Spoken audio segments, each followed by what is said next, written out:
really important. So let me give some advice for everyone. And I also understand that my tone may be a little bit biased. And then you could also ask some questions. So like I said, everybody, there's tons of data and research that a school is test optional is the most equitable way of doing that.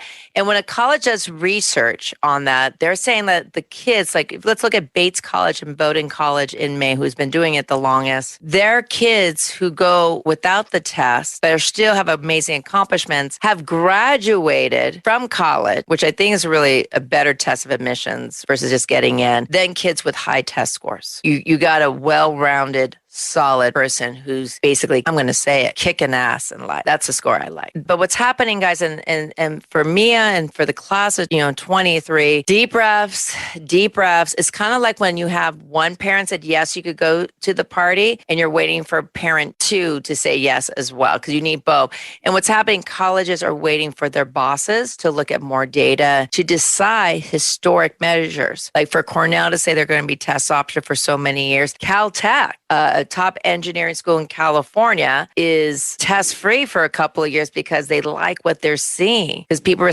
focusing so much on a number versus being innovative with experimenting on being great future engineers. So the decisions are coming. And my professional opinion, not my person, my professional opinion is that a majority of colleges, and there's a good chunk right now, will continue being test optional. So for those of you guys know, UCs are still going to be test free for the class of 23 and moving forward. There are some schools that will stay requiring a test. Georgetown Board loves the tests.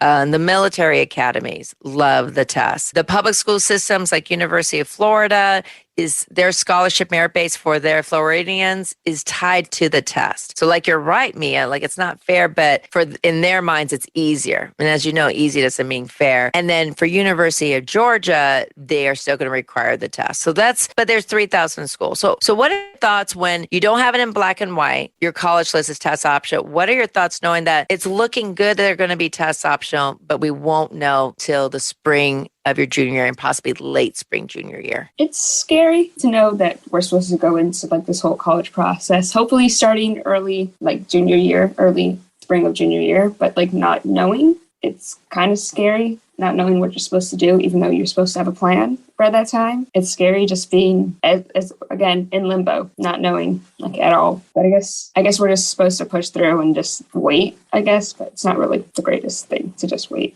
Yeah, no, the adults out there in the college world, did you hear that? Scary. Read your mission statement of your campuses and make it a well-being experience.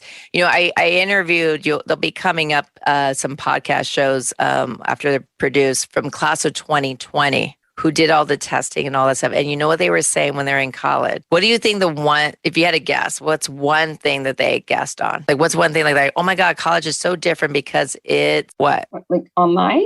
Like what? No. They were in person. Like, what's one thing you hope college would be when you first get there? Let's put it that way. Fun, safe. And you know what you're actually kind of right. The safe part is they were feeling less stress in college their freshman year during a pandemic and into their sophomore year. They were saying, like, I'm quoting, I has 3 students from the class 2020-21 from your same high school, 3 different campuses, and they said, I can't believe I survived senior year. And so, as Mia is saying, I'm going to decide to determine to go doing the college process. Hopefully this podcast will decide whether you're by yourself in this process or you have a whole bunch of adults telling you a million different things. Everyone's in either where. Just decide to do, right? And not to try. And I think the thing is find that ally of that correct information. And that ally is, Mia, what do I usually tell everyone? Like, if you're not sure, check with who. Who's the one person about the college process that's going to give you in black and white the correct information? That's not from your high school. Not from your high school, with the college. Exactly. Thank you.